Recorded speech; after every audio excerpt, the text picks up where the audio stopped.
बात है, माई बाबू को कौनो बात नहीं न बहने दीदी के। अब लड़की लड़के की मन की बात है, अगर लड़की लड़के की मन की बात न हुई तो बात बिगड़ भी जाती है। ऐसे संयोग की बात है, शादी विवाह हुआ, दो प्राणी घर में रहने लगे लेकिन उनमें तालमेल नहीं था। उलट फेर की बात हुआ करती थी। जैसे आदमी बोले कि आज हम सब्जी रोटी खाएंगे तो औरत कहे आज खिचड़ी बनेगी, आज सब्जी रोटी नहीं बनेगी।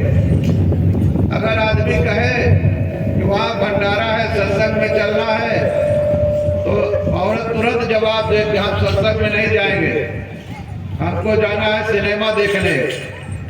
यानी इस तरह जो आदमी कहे उसका उल्टा काम करना। अब आदमी बेचारा परेशान। एक दिन पड़ोस में महात्मा जी आए थे, सज्जन चले जाते हैं सत्संग में और शांत चित्त से बैठ गए।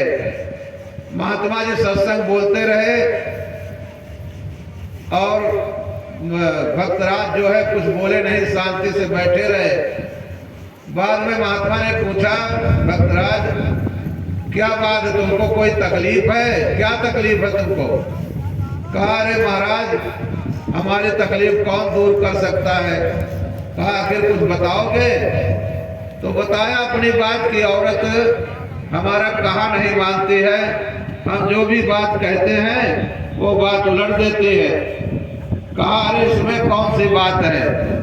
उसकी तरकीब तो हम जानते हैं। जैसे तुमको सब्जी रोटी खाना हो तो सीधे बोलो कि आज हम सब्जी रोटी नहीं खाएंगे, तो औरत तुरंत कहेगी आज सब्जी रोटी बनेगी, उसमें क्या बात है?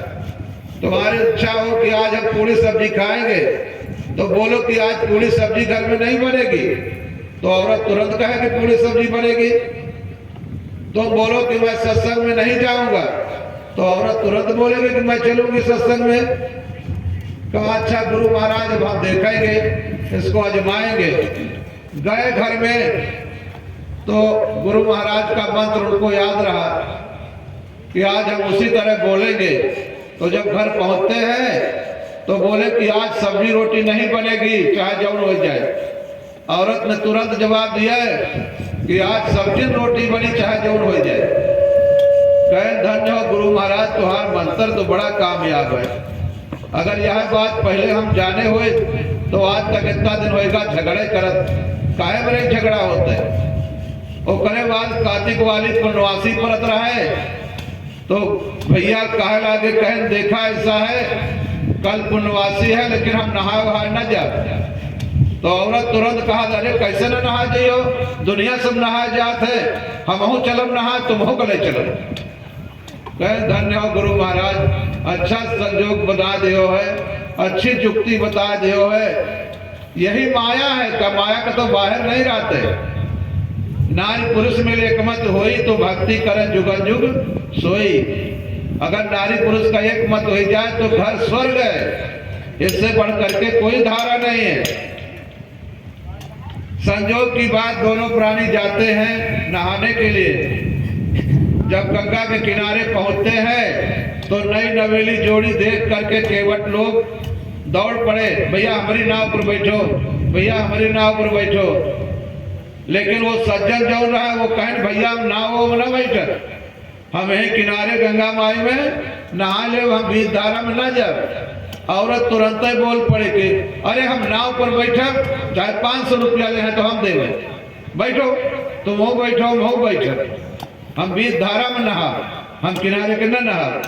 कहे, धन्य हो गुरु महाराज, ऐसा मंत्र बता दो कि सब ताले मेल खाद चला जाते हैं। दो प्राणी बैठे नाव में, गए बीच धारा में। औरत लबलबान रहा, जल्दी नहाए कर। कहे, ये बताओ तुम नहाई हो पहले कि हम नहाई? कहे, नहीं तुम नहाओ पहले। तो औरत छप से कूद पड़ी, थोड़ा बड़ा तैर जात रहा है, लेकिन पानी गहरा था, जैसे कूदी वैसे नीचे चली गई और धोती पकड़े रहा है आदमी, जो है धोती पकड़ रखा था। इतने में मल्लाह भी कूद जाता है, उठा करके नाव पर बिठाता है, किनारे ले आता है, लिटाता है। उसके बाद में कुछ देर बाद होश आता है। तो होश जब आता है तो औरत बोलती है कि ये गुरु महाराज की कृपा है जो आज हम बच गए हैं। कहे, धन्य हो देवी और धन्य हो गुरु महाराज, आज जानो तुम्हारे होश भाई गुरु महाराज का, अब तुमका भक्ति हो पड़े। कहे, हम तो मरिन जाए, तुमका क्या पता। कहे, जो साड़ी का कोर हम पकड़े रहे न, मोह तो हमारे भीतर ही है कि हमारे मेहरारू को टूट न जाए। कहे, अरे तुमका मोह तो का हमका मोह नहीं ना, हम का तो मोह है। कहे, ठीक है, जब मोह है तो भाई एक मत से रहो। गुरु महाराज को बुलाया, घर में भंडारा किया और दोनों प्राणी सुख से रहने लगे। इसलिए कबीर साहब कहते हैं कि संतो घर में झगड़ा भारी, रात दिवस में लूट उठ लागे, 5 ढोटा एक नारी, न्यारो न्यारो भोजन चाहे, 5 अधिक सवादी। आँखी आपन सवाद चाहत है, ये कान आपन सवाद चाहते, जे मोबाइल देखेला वो मोबाइल हरदम देखत रहा। महतारी बाप चाहे बुलावा करे, और लड़कन का मोबाइल दे दे तो महतारी लोग अपन काम करा करत। इन्हों सबका आसान हो गया है। आंख अपन स्वाद सुंदर रूप देखना चाहती है, कान अपना स्वाद सुंदर बात सुना चाहते। अगर क्यों गरिया दे तो हिमा नहीं अमाते, और अगर प्रशंसा करत रहा तो खुश रहते कि भैया बड़े दानी हैं, बड़े अच्छे हैं, बड़े सेवा करते हैं, तो खुश रहिए। और जो कह दे अरे ये सब सेवा नहीं करते भैया, इनके मुहारे जाओ तो बात नहीं पूछे, तो नाराज हो जाए तरीके में। कान का स्वाद है, आंख का स्वाद है, नाक का स्वाद है, जीभ का स्वाद है, चमड़े का स्वाद है। सुंदर सुंदर गहना, सुंदर सुंदर आभूषण, वस्त्र सब, अब बेटी बेटा सब स्पर्श के मरने का टाइम आ गया, लेकिन अभी सूरत नहीं हटी। अभी सूरत नहीं हटेगी तो बताइए मुक्ति कब मिलेगी? मरने के बाद थोड़ी मिलेगी।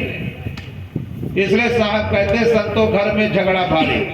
हमारे संत महात्मा हैं भाई, हम उनको कुछ नहीं कहेंगे क्योंकि साधु के भेष की पूजा होती है, लेकिन कितना जने महात्मा गांजे में मस्त रहा थे, खैनिन खाए में मस्त रहा थे। जो दान दक्षिणा पे है वो का थूक खाए खाए थूक गांजा में दे के चिलम चढ़ाए के फुर से उड़ा दे, तो बताओ कैसे कल्याण हुई साहेब जी। तो भैया हमारे रायबरेली से आ रहे हैं दया प्रसाद भैया भक्तराज, इनकी तरफ से दान है कि साहब हमारे ऊपर दया करो, जया ये माया हमका ना हैरान करे। तो भाई साधु संतों में सूरत जुड़ी रहेगी तो माया से हमें मुक्ति मिल जाएगी, इसमें कोई कसर की बात नहीं है। इसलिए सज्जनों हम सबको इन पर विचार करना चाहिए